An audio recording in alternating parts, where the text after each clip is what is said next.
Why hadn't I been hearing about it from the American Cancer Society, the largest cancer group in the nation? When I went on their website, I was shocked to see that none of this information was featured on their homepage. But even more shocking, on their Eat Healthy page, they actually encouraged eating Group 1 carcinogenic foods like processed turkey and canned meats. This is after the World Health Organization reviewed over 800 studies definitively linking processed meat to cancer. Why weren't breast cancer sites like Susan G. Komen warning everyone about this?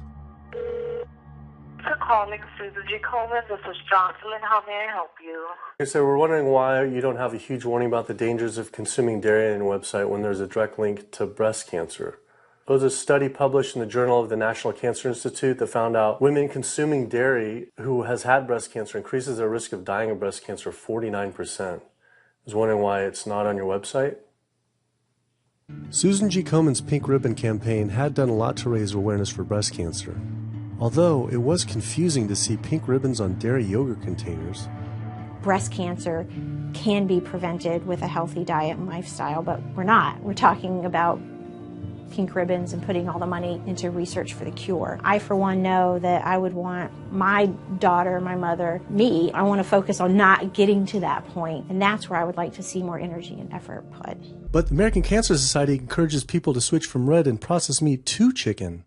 Why would the American Cancer Society tell people to switch from eating one carcinogenic food to another when a Harvard University study showed that men with prostate cancer who eat large amounts of chicken increase their risk of the disease progressing 4 times? The number one dietary source in America of cholesterol is chicken because of the volume of chicken. You know, chicken's become grilled chicken and organic chicken. It's machismo, but it has nearly as much cholesterol per gram as red beef. So just on sheer volume, it's the number one source. Yeah, eggs being close behind. I went on the American Heart Association's Heart Healthy Recipes page. I could not believe they had an entire section on beef recipes. This was just like the American Cancer Society encouraging eating Group 1 carcinogens on their site. Meatloaf, pork loin, steak on your recipe list? Are you kidding me? It's like this menu is trying to give people heart attacks. But when I went on the leading diabetes organization's website, the American Diabetes Association, not only did they not have this information front and center, they were featuring recipes for red and processed meat. And on their recipes for healthy living, they had bacon-wrapped shrimp? What the hell? Preparing for the American Diabetes Association interview, I took a look at their diabetes diet and meal plan recommendations, and they were loaded with foods associated with causing diabetes. How could they expect people not to get diabetes if this was the food they were recommending? And then I saw multiple peer-reviewed studies published on the National Institute of Health website showing that a low-fat, plant-based diet was more than twice as powerful at controlling and even reversing diabetes than the ADA recommended diet that included meat and dairy. Why were they recommending people to actually eat these foods linked to diabetes? It seemed all of the large health organizations were encouraging people to eat the very foods linked to the diseases they're supposed to be fighting against. American Heart Association promoting beef, American Cancer Society promoting processed meat, pink ribbons on dairy products, and bacon-wrapped shrimp on American Diabetes Association. And then it all came together. What if?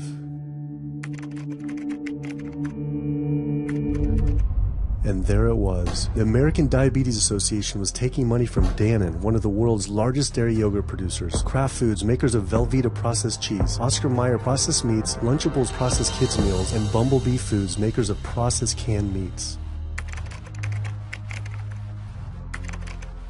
American Cancer Society was taking money from Tyson, one of the world's largest meat producers, and Yum Brand, owner of Pizza Hut, KFC, and Taco Bell. Susan G. Komen was supposed to be fighting breast cancer, was corporate partnering with KFC, Dietz Watson Processed Meats, and Yoplait Yogurt. And the American Heart Association was probably the most disturbing of all, taking hundreds of thousands of dollars from the beef industry, poultry, and dairy producers, and millions from fast food and processed food manufacturers.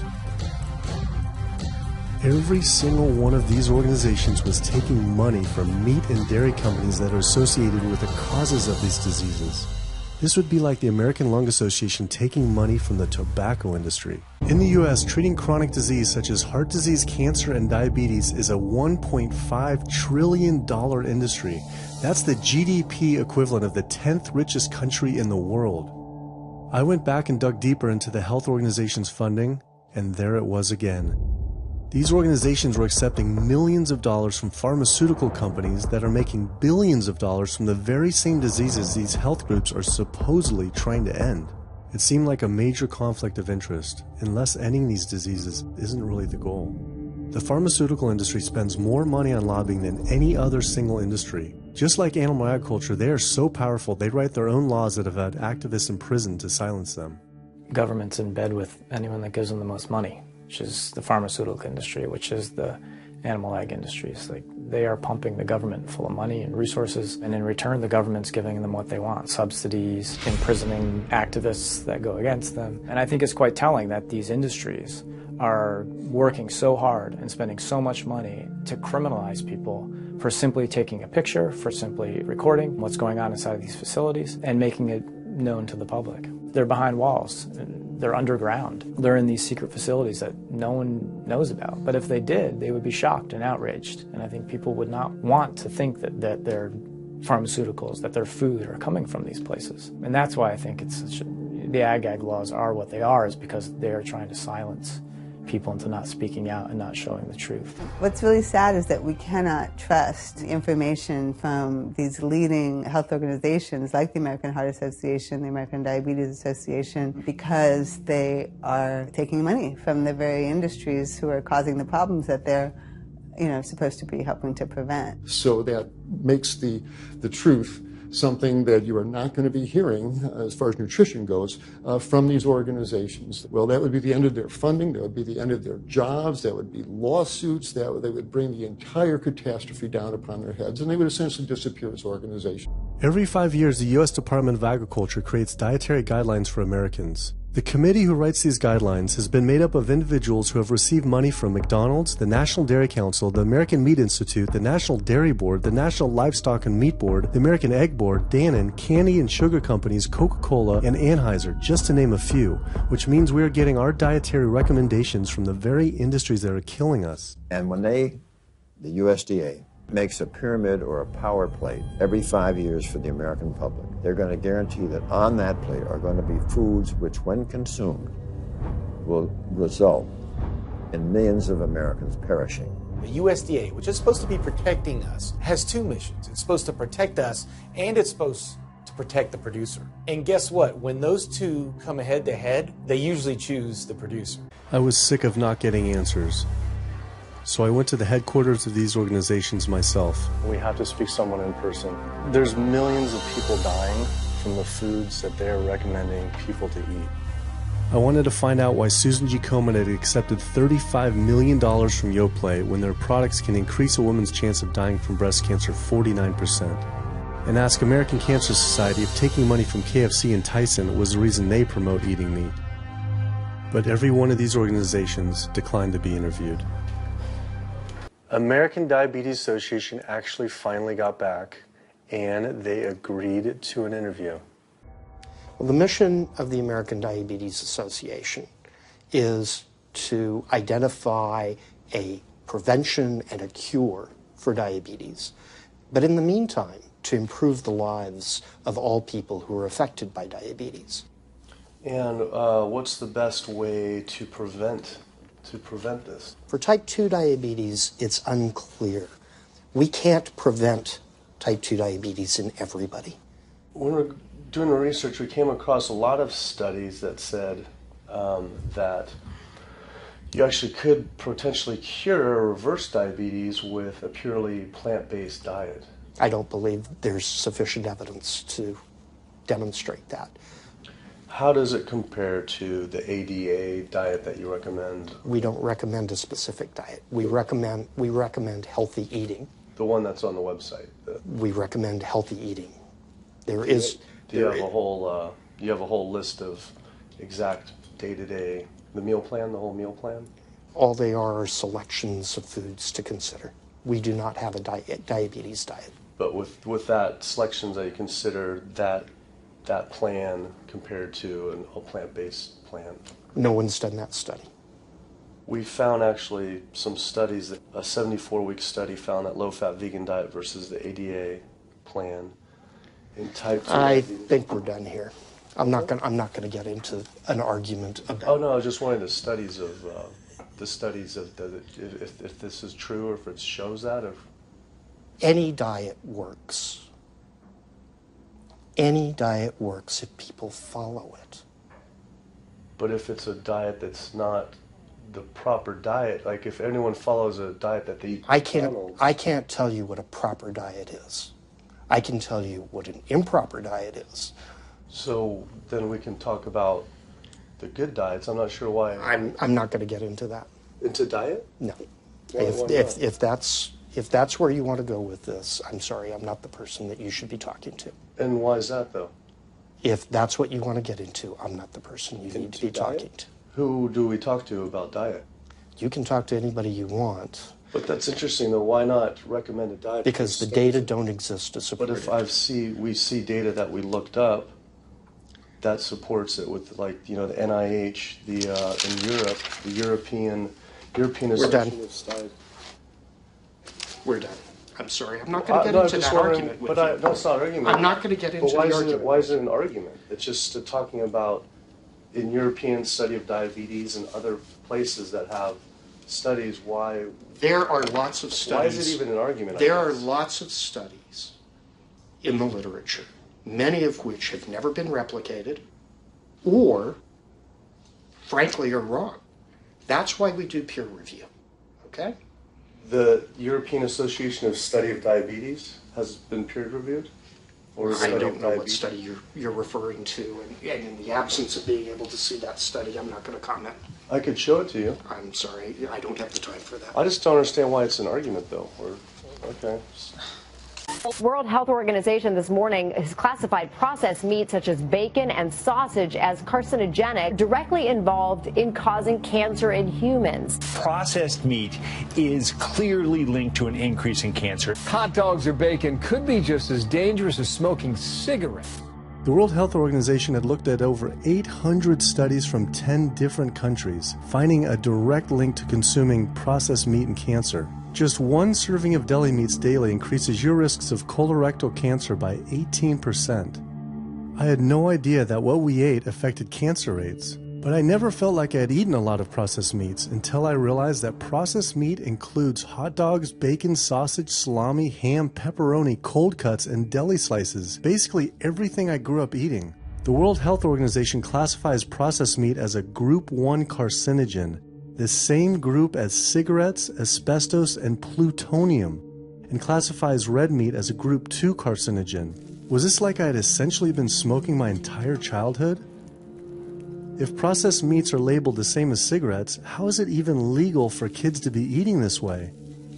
I thought this was new information, but many of these studies have been around for 50 years. I couldn't believe I'd been eating processed meats virtually my entire life and was just now finding out how dangerous they are. The food you eat determines the bacteria that live in your gut. Well, you eat animal flesh every day. You are summoning up bacteria that eat carnitine, and those bacteria will turn that carnitine into a molecule called trimethylamine. Your liver then turns that into trimethylamine oxide. That's a molecule from hell. That molecule drives cholesterol into the artery walls, and the people who are consuming this flesh-based diet are contributing to plaque building up. They may lose weight on this diet, and that's good, but what's happening inside your arteries, paleo friends? What's happening is that plaque is building up, and these are the folks who dropped dead at the gym at 39. Boy, he was lean and he looked really good. But where is that cholesterol going? It's going into your artery walls. So I believe these paleo folks are setting themselves up for an epidemic of clogged arteries, colon cancers, autoimmune diseases. This is not a healthy diet. We are not carnivorous apes. When people are eating meat, I think of it as a bit like smoking. It's sort of Russian roulette. You may not get diabetes, but your chances of getting diabetes, about 1 in 3. You may not get cancer, but your chances, if you're a man, about 1 in 2. A woman, 1 in 3. Your chances of gaining weight, 2 out of 3. It's not all diet, but most of it is. The best thing that you can do to make sure that you empty all those bullets out of the chamber and you're not taking risks with your health is to get the animal products out of your diet and eat healthy foods. It's really quite clear from the standpoint of cancer and the standpoint of cardiovascular disease that animal protein plays an enormous role. Is chicken better? It's a question of whether you want to be shot or hung. The flesh food that I would eliminate from the American diet would be poultry, would be turkey and chicken. A brilliant advertising campaign has convinced people that, oh, it's white meat, it's healthier. The leading source of sodium in the American diet for adult is chicken. It can be labeled all natural chicken, but be injected with the salt water, I think up to 800 milligrams of sodium. Heterocyclic amines are clear-cut carcinogens, and they can form in any kind of meat as it's heated, as it's cooked. But by far the biggest source is chicken. We sent researchers into fast food and family restaurants. Not only were there carcinogens in every single restaurant, but we found them in every single chicken sample that we took. If somebody brings their family in and they're buying a bucket of chicken, nobody tells them that there are carcinogens. If you're selling carcinogens to people, you've got to warn them that they're in there. When we eat these kind of dead meat bacteria toxins, within minutes, you get this burst of inflammation within your system such that you basically paralyze your arteries. You get this stiffening of the arteries, their inability to relax normally in half. So it's not like decades down the road eating unhealthy, there'll be some damage. No, we're talking damage right then and there within minutes of it going into our mouth. Many people are given the diagnosis of Alzheimer's disease when it's not true Alzheimer's at all. The vast majority of people suffer dementia due to their tiny blood vessels in their brain clogging up and their nerve cells being shortchanged of oxygenated blood. And guess where that blood vessel dementia comes from? Those little tiny arteries are clogging up from that steady stream of fat, cholesterol, etc. I think there's this sense that everything's okay in moderation, right? But we haven't seen that moderation works. There really isn't a study that shows that by eating meat and eggs in moderation, you can actually turn your heart disease around and get better. But I know people who've given up meat and they felt sick. Yeah, it's unlikely that anybody's symptoms are caused by a dead, decaying flesh deficiency. The lack of highly processed animal food products in the diet is not going to be associated with the causal factor about why they're sick. There is going to be a reason why they're not feeling well, but that's not going to be one of them. What about fish? So fish is a little different. You've got the four worries, which is PCBs, mercury, saturated fat, and cholesterol. And the cholesterol is all over the place. You can hit tuna in water, that'll be almost less than a glass of milk, to salmon or tilapia, which is higher than a pork chop. If you look objectively at fish, what you find is they've become essentially mercury sponges. And that's why in many parts of the country they warn you, don't have more than so many of these fish a week because it's getting too much mercury can kill you. Fish are eaten by bigger fish who are eaten by bigger fish, and these pesticides and herbicides bioaccumulate in the fish flesh. And these big fish, including the salmon, which people think is the healthiest fish, truth is the amount of pesticides and herbicides in the flesh of these fish are shocking, and they have estrogenic and cancer-promoting properties in them. They'll say, well, but don't sardines have less concentration of toxic waste product than other ones?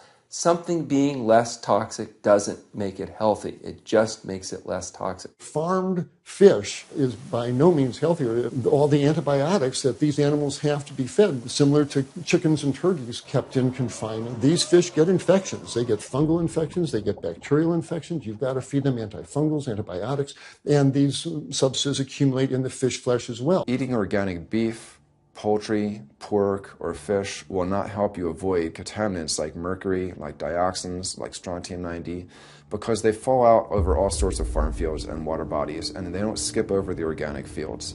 And so really the contaminants are coming in regardless of how these animals are raised.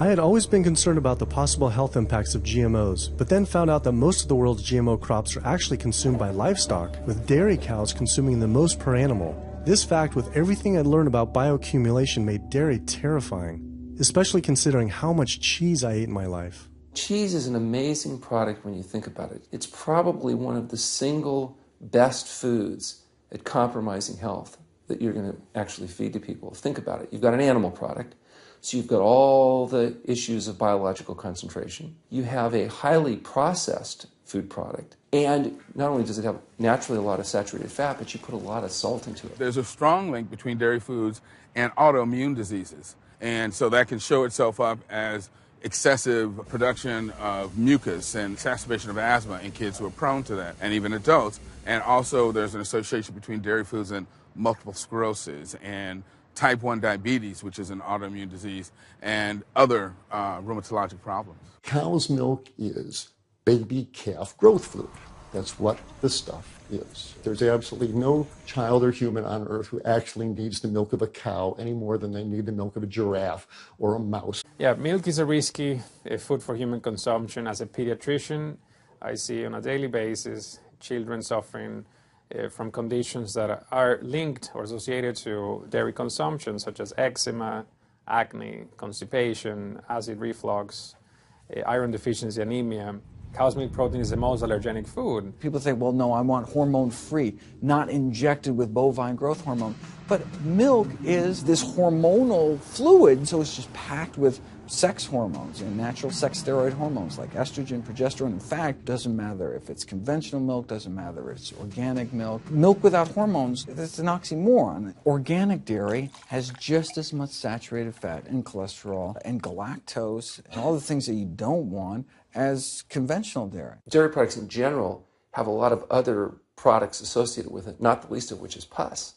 I mean, they actually have laws limiting how much pus you can actually have in a milk and still sell it. I believe it's like 750,000 pus cells per cc. Because, I mean, you wouldn't want too much pus and it'd be like pure pus. People might object. In fact, you could think of cheese as kind of coagulated cow pus, if you will. Researchers have studied bone development in kids and whether they get stress fractures and that kind of thing. And the kids who drink the most milk have zero protection. Milk does not build strong bones. Harvard researchers have looked at a large group of older women. Over an 18-year period, the milk drinkers had zero protection from fractures. So this old notion that somehow milk is going to build strong bones or protect your bones later in life, it's a myth. People that drink milk have higher rates of hip fractures, have more cancer, and live shorter lives. I never really thought about eggs much. I just thought of them as a standard part of a healthy diet. But then I found a study suggesting that eating just one egg a day can be as bad as smoking 5 cigarettes per day for life expectancy. The yolk of a hen's egg is the most concentrated glom of saturated fat and cholesterol. It is made to run a baby chicken for 21 days with no outside energy. It is pure fat and cholesterol. And when we put that into our bloodstream, it coats our red blood cells. Our blood gets thicker and more viscous. It changes our hormone levels. It raises our cholesterol levels. There's nothing healthy about eating the yolk of the egg. But I thought cholesterol and saturated fat wasn't an issue anymore. You know, these saturated fat studies that have come out trying to vindicate saturated fat, this is a campaign by the dairy industry, right? Number one source of saturated fat is dairy. It's not meat. 2008, the global dairy industry got together at a meeting and explicitly, read their agenda, was to neutralize the negative impact of milk fat by regulators and medical professionals, unquote. So what did? They funded studies. The main study that started the whole saturated fat media craze was funded by the National Dairy Council. The egg industry similarly funds studies that confuse consumers by making claims that eggs don't negatively affect heart function. That is, only when compared to eating a McDonald's sausage McMuffin? So what they're really saying is that eating eggs is just as bad as eating a McMuffin. When you eat foods like beef or steak or a processed meat, a hot dog, you're not just getting saturated fat. You're also getting other additional toxins that are in that food. There's heme iron, carcinogens, processing chemicals. This is all a lot more complicated than just looking at saturated fat. You know, the strategy is not on making their products any safer. The strategy is to just try to confuse the public, to introduce doubt. You know, there's a famous tobacco industry memo. It's called Doubt is Our Product. That's all they had to do. They didn't have to convince Americans that smoking was healthy, right?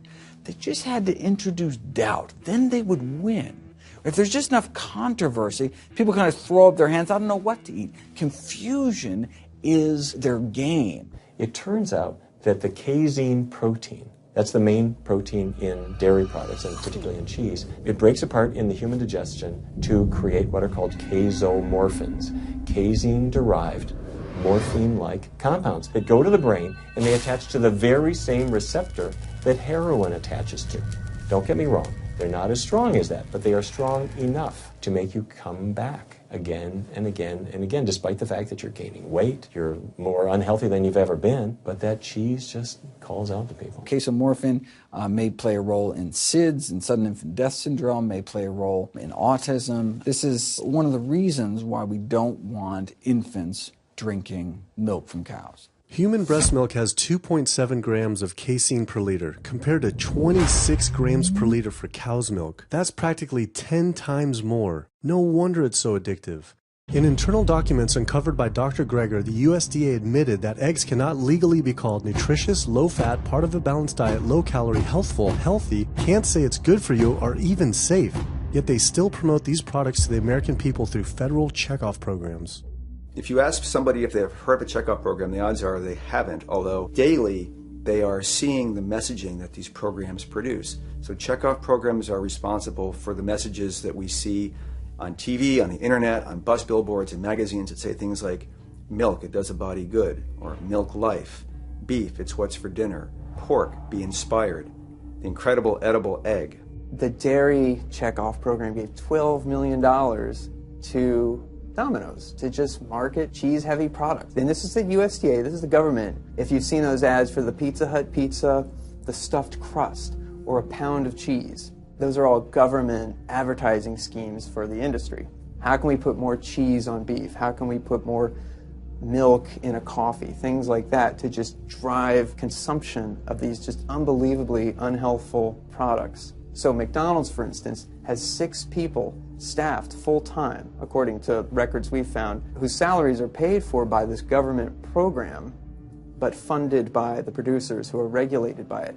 And these 6 people sit there at McDonald's headquarters and just come up with ideas. Triple cheese decker McCheese muffin stuffed bacon cheese slider? With extra cheese? Nice. Yes. You don't think of it on a day-to-day basis that these are government programs. You would just never think that this just pure garbage from a food standpoint is coming from a federally funded program. It turns out that countries with the highest dairy consumption also have the highest rates of osteoporosis, so clearly drinking more milk doesn't protect your bones. Doing more research, I found that dairy was linked to many different types of cancer as well. Just like many of us, I thought that the majority of cancer was due to genes, but only 5 to 10% of cancer is actually genetic. Any cancer is caused by a DNA mutation, but that's not enough. So that can cause that first cancer cell, but 1 cancer cell never killed anyone. 2 cancer cells never killed anyone. But 1 billion cancer cells, now we're running into problems. So we need to reduce the growth factors in our body, like IGF-1. Insulin-like growth factor 1 is this cancer-promoting growth hormone involved in every stage of cancer cell growth and spread and metastases. Any animal protein boosts the level of IGF-1. Dairy products increases your risk for various forms of cancer, especially those related to your hormones. So breast cancer, prostate cancer, ovarian cancer. So this is not a product, even in its most pure state, you want to be consuming because it does come with risk. I found out that dairy can increase a man's chance of getting prostate cancer by 34%. And for women who've had breast cancer, just 1 serving of whole dairy a day can increase their chance of dying from the disease 49%, and dying from anything 64%. One of the very effective ways that the dairy industry promotes its products is to reach children, because kids are impressionable, they're going to be consumers for their entire lives, and you might as well get them while they're young. So dairy spends at least $50 million promoting its products in public schools throughout the country, with posters with people with milk mustaches and messages like milk, it does a body good, or milk life. If the Surgeon General puts warning labels on tobacco because of their cancer risk, why aren't the same warning labels on meat?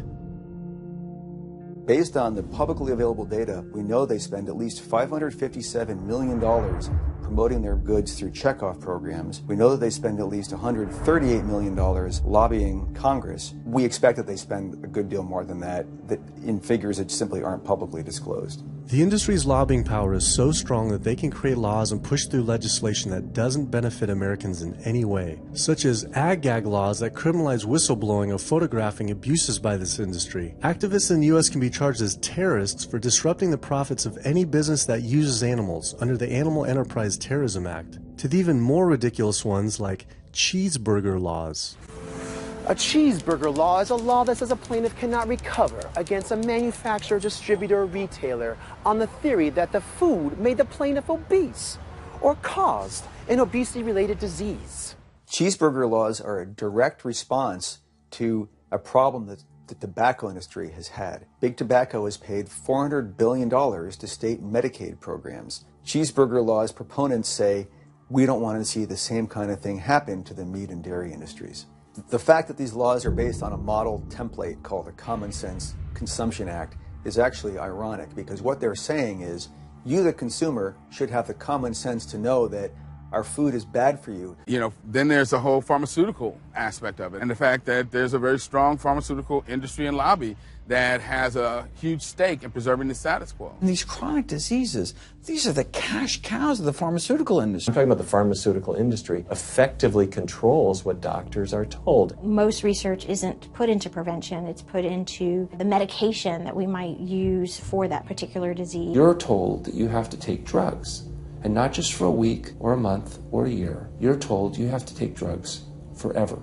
You're guaranteed that if you follow your doctor's advice, you'll be sick forever. You'll never get well. That's the guarantee. Because the strategies are all about manipulating the symptoms, not dealing with the underlying cause. You come in with that diagnosis, you get a bunch of pills that have nothing to do with the disease causation, or you get these procedures that have nothing to do with disease causation. It's a deception to say this pill will help you unclog your arteries, this one will save you from a stroke. No, it doesn't. The people who take the statins, etc., they still get their heart attacks, they still get their strokes. This does not reverse disease. This does not make plaques smaller. This is a fraud of massive proportion. So that we know of, there are at least 450 different drugs that are administered to animals, either alone or in combination. These drugs are given to animals for a variety of reasons, very, very few of which are actually beneficial to consumer health. We've got drug companies that work real hard to make sure they can sell lots of drugs to people raising cows, pigs, and chickens. The pharmaceutical industry sells 80% of all the antibiotics that it makes in the United States to animal agriculture. Antibiotic residues are found in meat, other antimicrobials are found in meat, there has been ractopamine found in meat, there's been hormones found in meat. So right there you're talking about 4 different drugs. It could be, in the same piece of meat. The pharmaceutical company is supposed to show the safety of animal drugs. They're not really testing to see what the impacts of these drugs are on humans. They're really looking to see what the impacts of these drugs are on animals. When we try to get information on some of the health studies and the environmental studies from federal agencies, we get back page after page of blacked out information because the company claimed confidential business information. Consumers have no idea what is in the products that they consume. So how sick something makes me and how bad it pollutes the environment is a secret for a company. In the animal agriculture industry, as in the tobacco industry, these companies really have a vested interest in making sure that the public doesn't have information about their effects and what risks are really posed to consuming them. You have this system where animals are living in their own waste. They're living next to animals that are sick or even dead, and they're stuck in cages with these animals that bacteria tends to spread, so that the pathogens that are being created in these filthy conditions are breeding resistance to antibiotics, and the public are becoming exposed to those. We already have people dying from salmonella and other things that you eat. We're having about 3,000 people die every year in the United States. That's more than the number of people that were killed in 9/11 in the Twin Towers in New York. If we had some terrorist organization killing 3,000 people a year, we would be all over it. The antibiotic-resistant bacteria deaths that we have, on top of that, you get 20,000 people dying a year. That's 7 9/11s every year. Can you imagine if that many people were being killed by some terrorist group in the United States every year? We would find them. The World Health Organization has said we're nearing a post-antibiotic era in medicine. You'll be at risk in minor surgeries to have a fatal infection. You'll be at risk going to the dentist if you have a tooth extracted. Or it'll be like Civil War medicine. You get an infection in your leg and you cut your leg off. So you have this very dangerous situation. By crowding these animals in, they become a perfect engine for generating a new flu virus that can come out into the community. If you lived near a swine spray field, not even the CAFO, but the waste disposal field, you were 3 times more likely to have a MRSA infection. You can't see how it impacts the average person's life in Duplin County, North Carolina, and not be a little upset about it. from an environmental standpoint, from a community standpoint, from all other aspects. North Carolina, we're in a state of emergency. We've already had bouts of swine flu, or H1N1 as they prefer to refer to it. That particular swine flu incident was originated on a farm here in North Carolina. There's approximately the same number of hogs in North Carolina as there are people. Between 8 to 10 times the amount of feces is produced by a hog, an adult hog, as compared to an adult human. They care more about cooperation than do people, individuals. This is the feast season urine capital of the world right here in North Carolina. My state. Look, there's a Blue Line stream right here come into my property almost, and the Contentney Creek right here. I've seen that Blue Line stream now filled with feces and urine from that hog pen, and they can say, well, we feed the world. They're not interested in feeding the world. They're interested in making money. You take the money away from them, they'll let the folks starve. Because if you want to feed the world, you can feed the world with more corn, using corn and wheat and stuff like that, and you can meat. Meat is a luxury item. 10 million pigs in North Carolina produce the waste equal to 100 million humans. This is the equivalent of the entire U.S. eastern seaboard flushing their toilets into North Carolina. But there is no waste treatment. The pigs' waste falls through slats in the floors of the sheds they are forced to live in. It is then pumped into giant waste pits, which leach into rivers and streams, and is pumped out unfiltered onto fields, further polluting the environment and neighboring health. Raising animals for food produces more greenhouse gases than the entire transportation sector. It is a leading cause of rainforest destruction, species extinction, ocean dead zones, and freshwater consumption. I've often typified the meat industry to people who maybe don't understand its power and reach, as it's got all the money of big tobacco and big pharma, and it has the personality of the National Rifle Association. So any little thing that comes up, man, they beat it to death. Robert Martin wasn't exaggerating. When the profits of the egg industry were threatened by egg alternative company Hampton Creek Foods, extremely disturbing emails were uncovered by Ryan Shapiro and Jeffrey Light. We uncovered documents demonstrating the American Egg Board considers Hampton Creek, quote, a crisis and major threat to the future of the American egg industry. The American Egg Board considers a successful egg replacer company to be such a threat that they joke on their government email addresses about murdering the CEO.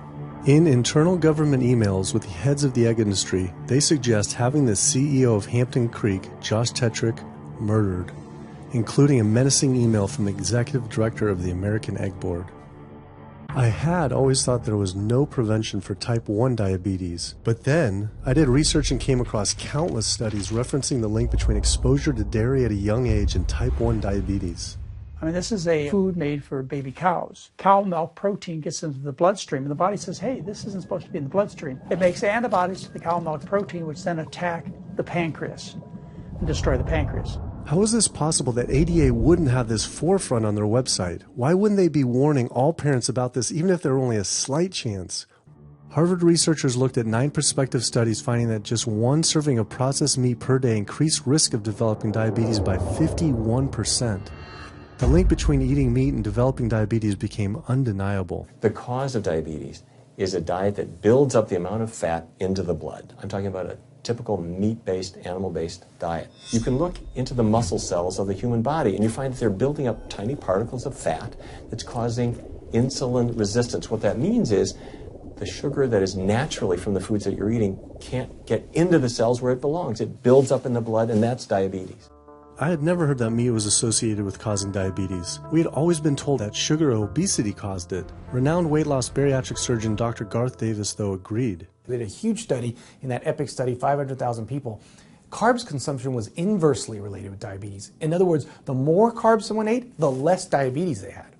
But meat was strongly correlated. This idea that carbs make you fat is utterly ridiculous. Carbs cannot make you fat in and of themselves. We have storage in our muscles and in our liver for carbs called glycogen. So when we eat carbs, we either store it or we burn it. Now, eat fat, that goes straight to your fat. Your body can't turn those carbs into fat unless you're really overdoing the calories. Obesity, it's a death sentence. You are at much higher risk of getting cancer. You're almost certainly going to get diabetes. I mean, no one wants to fat shame, and we all want everybody to be comfortable with our bodies, but this movement to be comfortable with our bodies has made us comfortable with being sick, and that's a huge problem. I go into the hospital and I look around me, people on dialysis, all these sick people, and just about every disease in there is because of what people are eating. Here's the thing. If I eat a sugary cookie, the sugar lures you in like the Trojan horse, but waiting inside that cookie is a huge load of butter or shortening, and that's what fattens you up, and that's the part that leads to the diabetes. It's the fatty foods, not really so much the sugar. It's not that sugar is good for you. There's no nutrients in it. It's excess calories. But when you eat sugar, you don't get inflammation right away. When you eat sugar, you're not getting plaques forming in your vessels. When you're eating sugar, your body's going to store most of it as glycogen or burn it as calories. And so this focus on sugar has taken all the focus off meat, dairy, eggs, pork, turkey, chicken. People need to understand. You know, if their child gets diabetes, you've just taken 19 years off their lifespan. We're talking life and death. We're not taught about the power of food in medical school. No one is taught that the changes that we make with our diet are probably the single most powerful thing we can do to determine our destiny. It trumps our genetics. Why isn't your doctor telling this? Odds are your doctor never learned any of this. In fact, there was even a bill introduced just mandating physicians get 7 hours of nutrition training every couple of years, just to kind of stay on top of it. And who came out against that? The California Medical Association. Even the family physicians, the surgeons, all the mainstream medical groups came out opposed. It's 7 hours. That's a lot. Ironically, when patients come to doctors with questions, they assume that the doctor knows something about nutrition, and so it's kind of a double whammy that doctors haven't been taught much about nutrition. Why don't we hear about this from dietitians when nutrition is their entire specialty? Turns out the American Nutrition and Dietetics Association puts out nutrition fact sheets written by the industries themselves. The industries pay $20,000 per fact sheet and explicitly take part in writing them. So you can learn about eggs from the egg industry. You can learn about lamb from the lamb industry. The problem with animal-based diet, its contribution to heart disease is huge. The very animals we are killing were killing us and the planet. Most kids by age 10 in the U.S. already have fatty streaks in their arteries, the first stage of atherosclerosis leading to heart attacks, strokes. Here in American medicine, we operate from the disease model. We are in the business of treating sick people. We are not in the business of trying to prevent people from becoming sick. When you look at chronic disease risk, all the things that we walk around worrying about, actually dietary choices trump smoking when it comes to those risks. If I could deliver one message to the researchers who are looking for the cause of diabetes and the cause of clogged arteries and the cause of high blood pressure and the cause of obesity, I would tell them the answer's in 3 words. It's the food. It's what Americans are eating. 2/3 of adults are now overweight or obese, and we have an epidemic cascade of debilitating disease that's overcoming the country. There's no way we can sustain the current style of care with the epidemic that we're creating with our diet and lifestyle choices. The diabetes, the arthritis, the heart disease, the dementia, the obesity, the cancers are affecting about 70% of deaths. Humans' closest living relatives are chimps, who get 97% of their calories from plants and the remaining 3% mostly from insects. Comparing the anatomy of true omnivores like bears, who eat both meat and plants, to frugivores like primates, who eat almost exclusively plants, the differences are pretty clear. Frugivore teeth have flat molars for chewing plants, where omnivore teeth are serrated for stabbing and tearing flesh. Frugivore jaws can move forward and back and side to side. Omnivore jaws cannot. Omnivores have much stronger stomach acid for digesting meat compared to less acidic stomach acid of frugivores. The intestines of frugivores is 9 times their body length compared to 3 times for omnivores. This is because meat will putrefy in the gut unless it is moved through quickly. If humans were indeed true omnivores, we would need to change our physiology and appearance quite a lot. But we fit every requirement of a frugivore. We may behave like omnivores, but anatomically, we're frugivores. Human beings, unlike bears and raccoons, and to some extent dogs, don't have that mixed anatomy and physiology that you see in the true omnivores, and thus we are not true omnivores. In humans, the canines have become really small and rounded and actually function like accessory incisors. They're utterly useless for ripping and tearing anything other than an envelope.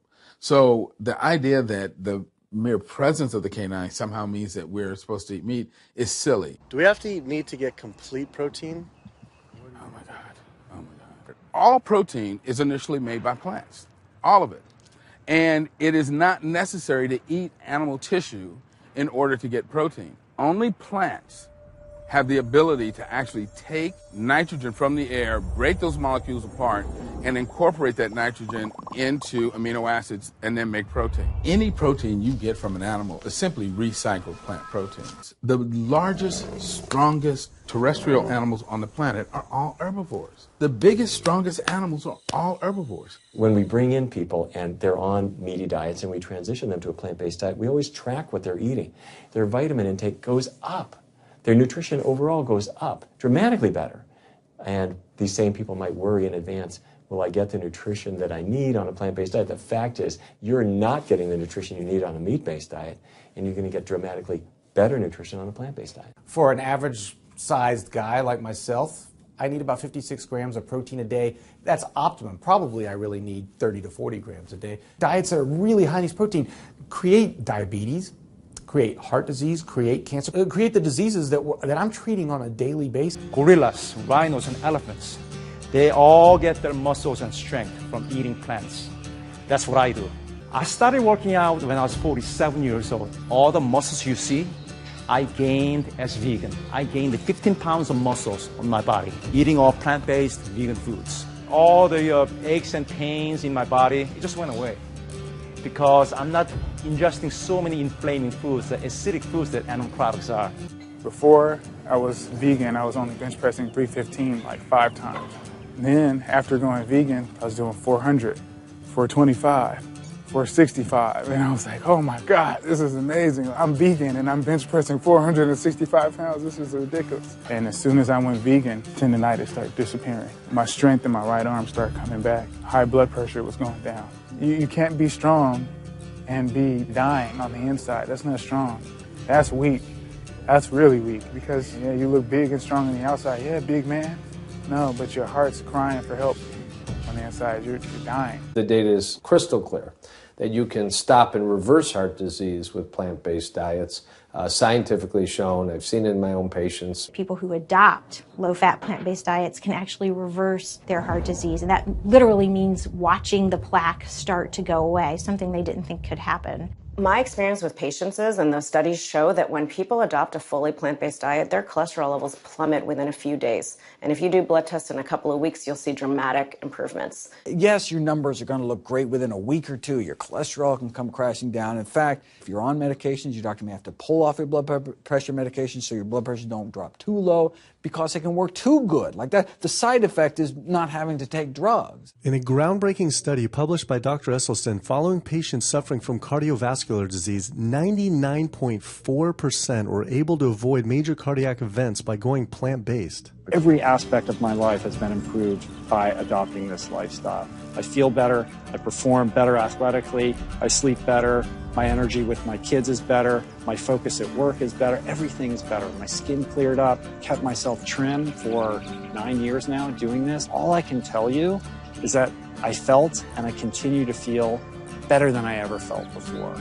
My friend Jason Lester and I were the first people to do this challenge called Epic 5, which entailed doing 5 Ironmans on 5 Hawaiian islands in under a week. An Ironman is a 2.4-mile swim followed by a 112-mile bike and then running a marathon, 26.2 miles after that. So we did 5 of those in a row on 5 different islands in a little under a week.